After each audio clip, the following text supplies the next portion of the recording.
గోల్కొండ బోనాలు వైభవంగా జరుగుతున్నాయి. ఆషాఢ అమావాస్యతో బోనాలు ప్రారంభమయ్యాయి. నెల రోజుల పాటు బోనాలు జరగనున్నాయి. గోల్కొండ బోనాలకు మహిళలు పెద్ద సంఖ్యలో పోటెత్తారు. అమ్మవారికి బోనాలు సమర్పిస్తున్నారు. దీనిపై మరింత సమాచారం మా ప్రతినిధి దేవి అందిస్తారు. యా దేవి శక్తి రూపేణ సంస్థిత నమస్తస్యై నమస్తస్యై నమస్తస్యై నమో నమః. ఈ సృష్టికి మూలం ఆ ఆది పరాశక్తి. ఆమె గ్రామ దేవతల రూపంలో ప్రతి గ్రామంలో కూడా అక్కడ ఆమె నెలవుగా ఉంటుంది. దానికి రూపమే అంటే శక్తి రూపాలే ఈ గ్రామ దేవతలు. మనం ఇప్పుడు గోల్కొండలో ఉన్నటువంటి ఈ కొండపై వెలిసిన జగదాంబిక అమ్మవారి మహంకాళి అమ్మవారిని దర్శించుకుంటున్నాము.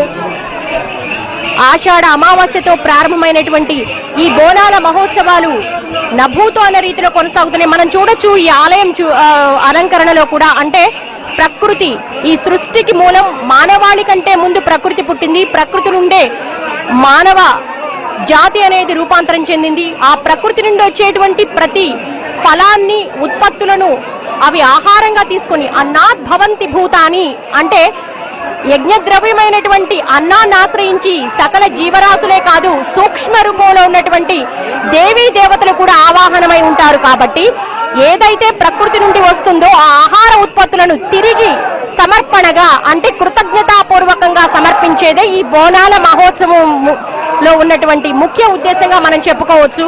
ఇక్కడ మనం చూస్తున్నాము అమ్మవారికి శాకాంబరిగా అలంకరించారు. అంటే ప్రకృతి నుండి వచ్చినటువంటి కూరగాయలను అలాగే పళ్ళను ప్రకృతి నుంచి వచ్చినటువంటి ఏవైతే ఉన్నాయో మనం చూడొచ్చు. దొండకాయలు, ఇక్కడ ఉన్నటువంటి ఆకుకూరలు అలాగే ధాన్యాలను కూడా మనం చూస్తున్నాము. పప్పు ధాన్యాలు అమ్మవారికి కేవలం అన్నం మాత్రమే కాదు, బియ్యం వరి ఉత్పత్తులు మాత్రమే కాదు, అన్ని కూరగాయలను కూడా అమ్మవారికి సమర్పిస్తున్నారు. అంటే కృతజ్ఞతతో మాకు ఏవైతే నువ్వు ఇస్తున్నావో ఈ సకల మానవాళి మనుగడకు ఆధారభూతమైనటువంటి ఆహారాన్ని ఏ విధంగా అయితే మాకు ఇస్తున్నావో ఆ ఆహారాన్ని సమృద్ధిగా సస్యవృద్ధిగా మాకు మళ్ళీ తిరిగి ఇవ్వమని, అలాగే ఈ మానవాళిని అంతటినీ కూడా ఎటువంటి అంటువ్యాధులు ప్రబలకుండా ఆరోగ్యంగా ఉండే విధంగా ఆశీర్వదించమని కూడా అమ్మవారికి ఇక్కడ సమర్పించడం జరిగింది. మనం గోల్కొండలో ఉన్నటువంటి జగదాంబిక అమ్మవారిని మనం దర్శించుకుంటున్నాం, మహంకాళి అమ్మవారిని.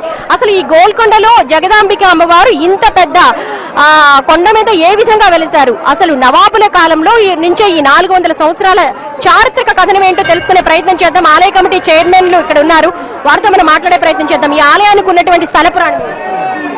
ముందుగా తెలంగాణ యావత్తు తెలంగాణ ప్రజలకు మొత్తం 2 తెలుగు రాష్ట్రాలకు అందరికీ బోనాలు శుభాకాంక్షలు.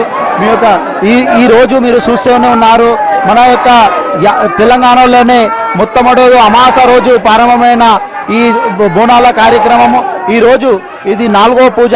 ఆ పూజవి మీరు చూస్తున్నారు, అన్ని ఆరా పద్ధతులు అన్నీ మేము అలంకరణ చేయబడింది. ఆ రోజు మన ఒక నవాబుల సమయంలోనే ఈ యొక్క పెద్దగా ఒక రోజు మన అంటువ్యాధి లాగా వచ్చి ఉండేది.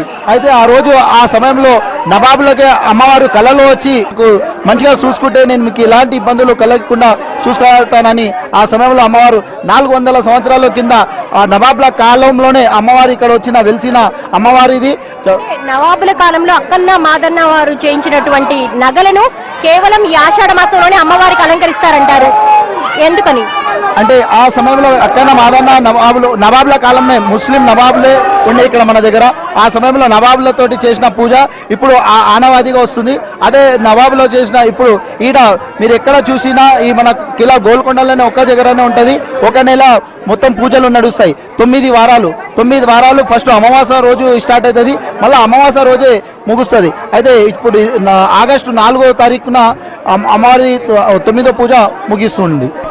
మనం చూడొచ్చు నవాబుల కాలంలో అప్పుడు అంటువ్యాధులు ప్రబలి ప్రజలందరూ కూడా రోగగ్రస్తులైనప్పుడు అక్కడ ఉన్నటువంటి మంత్రివర్గంలో ఉన్నటువంటి కొంతమంది సూచన మేరకు ఇక్కడ జగదాంబిక అమ్మవారు వెలిశారు.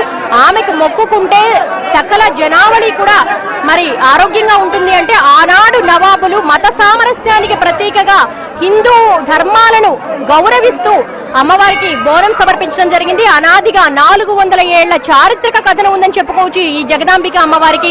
ప్రత్యేకంగా ఈ అమ్మవారికి ఇక్కడ మొట్టమొదటిసారి తొలి ఆషాఢ శుద్ధ అమావాస్య రోజున ప్రారంభమవుతాయి. అంటే గత వారమే ప్రారంభమయ్యాయన్నమాట.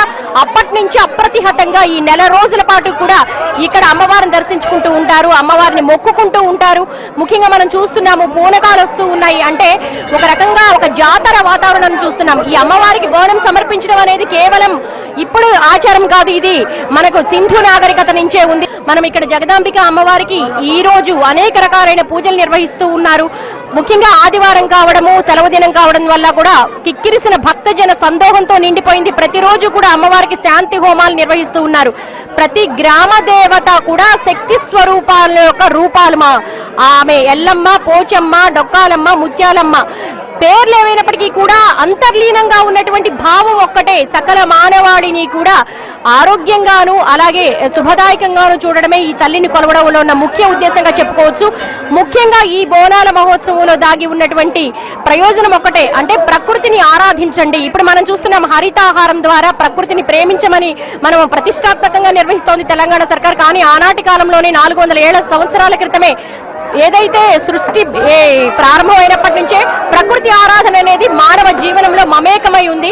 కాబట్టి ఇక్కడ ఉన్నటువంటి భక్తి భావమే కాదు, సామాజిక ప్రయోజనం ఉంది. ఒక సామాజిక వారోత్సవంగా కూడా మనం చెప్పుకోవచ్చు. అంతేకాకుండా యాంత్రిక జీవనంలో కాంక్రీట్ జంగి లాంటి ఒక కాస్మోపాలిటన్ కల్చర్ నుంచి, ఒక ఆధునికమైనటువంటి పోకడల నుంచి మానవాళి తన మూలాలను మర్చిపోకుండా, తమ సంస్కృతి సాంప్రదాయాలను మర్చిపోకుండా ఇటువంటి జాతరలు నిర్వహించుకోవడం ద్వారా రేపటి తరాలకు, భవిష్యత్ తరాలకు ఈ యొక్క చారిత్రక నేపథ్యం గురించి కానీ, ఇక్కడ ఉన్నటువంటి పురాణ ఇతిహాసాల గురించి కానీ, ఈ యొక్క ప్రకృతి ఆరాధనలో పరంపరలో వచ్చేటువంటి ఈ జాతరల గురించి తెలుస్తుందని చెప్పేసి కూడా ఈ బోనాల మహోత్సవం యొక్క ముఖ్య ఉద్దేశంగా చెప్పుకోవచ్చు. ఈ రోజు ఉదయం నుంచి కూడా అమ్మవారి ఆలయము రాత్రి వరకు తెరిచే ఉంటుంది. అసంఖ్యాకంగా భక్తులు వచ్చి అమ్మవారిని దర్శించుకుంటూ ఉన్నారు. ఇది ఇక్కడ ఉన్నటువంటి భక్తి తరంగం.